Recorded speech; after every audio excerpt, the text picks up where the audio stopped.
Hello everyone, this is Crota giving you Game 2 in a best of 3 matchup between Rjet and DeMuslim here from the Team Liquid Invitational. Here we have MYMDeMusliM spawning on the north side of Steps of War as the purple Terran player. Meanwhile we have Rjet spawning as the red Zerg player over here on the south side. This is Game 2. Rjet did in fact win Game 1, so we'll see how this particular game does advance. Now, DeMuslim made a couple mistakes, or made a lot of mistakes in Game 1. Really didn't get enough Marauders in order to counteract the number of Roaches. Didn't see a single Siege Tank, didn't see a single Thor. All I saw was a large number of Vikings, and as soon as the Hydralisk came out for Rjet, those Vikings really were not going to be that useful. DeMuslim now talking with Rjet about the game, perhaps turning something up or turning something down. Don't ask me what that means because I don't know.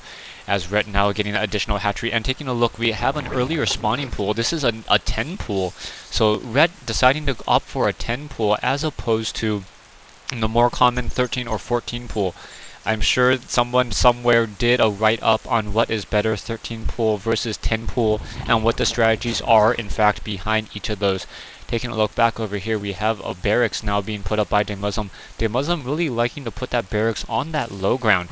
Now we already saw Rjet able to take down his low ground barracks fairly easily with just a fair number of Roaches, as normally Terran players do not put tech labs or reactor cores on barracks when they're in this particular position, as they're very hard to defend. Taking a look back out once over here, we have the spawning pool nearly completed, and taking a look at what the strategy is going to be, and it looks like there's going to be a triple Zergling. So taking a look at the production right now, 6 Zerglings being produced along with a single queen.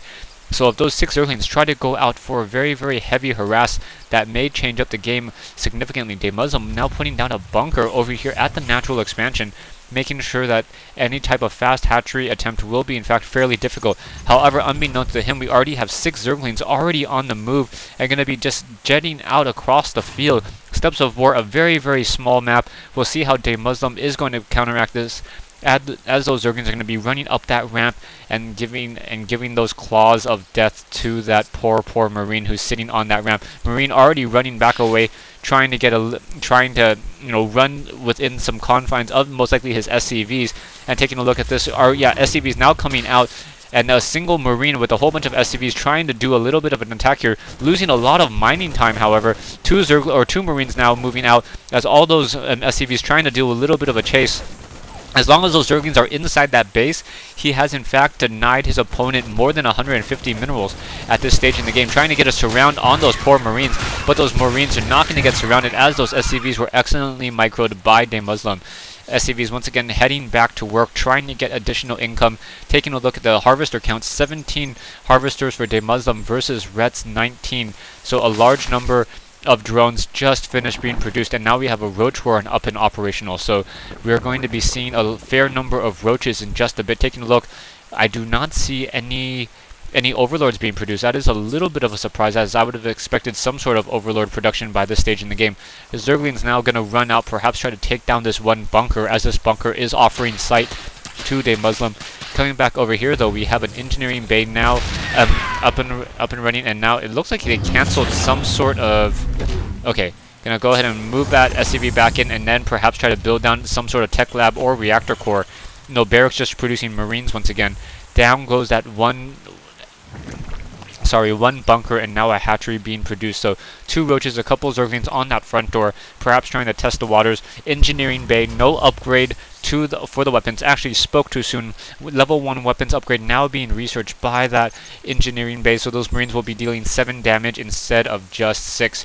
Zerglings trying to test it exactly where they can on that positioning, and those roaches, no roaches yet, just Zerglings just showing up at that front door, perhaps trying to give a little bit of a just test that front door. Perhaps they could have just run on through if that engineering bay was not in position. Once again, 4 roaches moving on out, and if those roaches are able, the roaches may be able to shoot at that barracks without those Marines being able to fire back, as the Marines only have 5 range.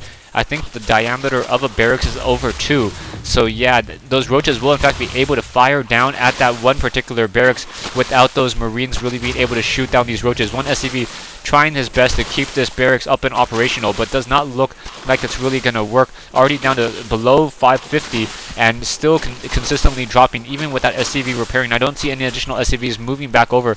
X that. A single SCV now going to come over and try to begin repairing that poor barracks as well. Already down to 200 hit points. So that barracks already down to 236 hit points, and now a single marauder coming in as well.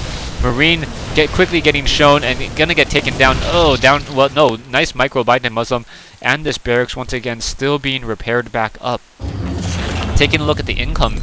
Taking a look at the income out by the harvesters. Red sitting on 29 versus DeMuslim's 27, and now quickly roaches quickly take down that single bunker, but DeMuslim finally getting more minerals per trip, as he does in fact have a couple of those mules.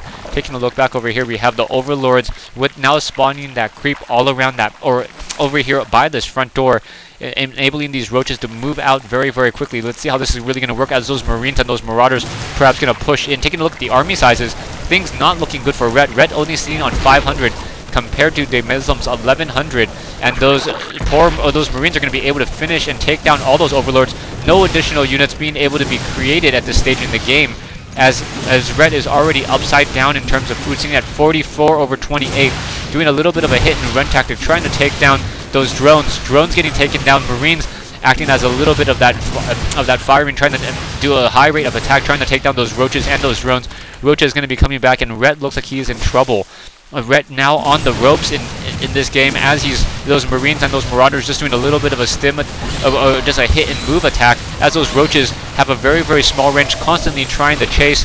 A single queen now being moved back away. Once again, that poor queen down to 131 hit points. That queen very, very vital. If that queen's taken down, yeah, no additional spawn larva, and that's going to really, really hurt Red's chances at a recovery. I'm going to go ahead and say that it's going to be GG for Red, as DeMuslim looks like he will be taking Game 2 in this best-of-3 matchup, with more Marauders, more Marines coming back in to support this game. There's Red's GG. Thanks for watching, thanks for listening, I hope you guys enjoyed this replay here from Steps of War. Stay tuned for Game 3 in this best-of-3 matchup between Red and DeMuslim here from the Team Liquid Invitational.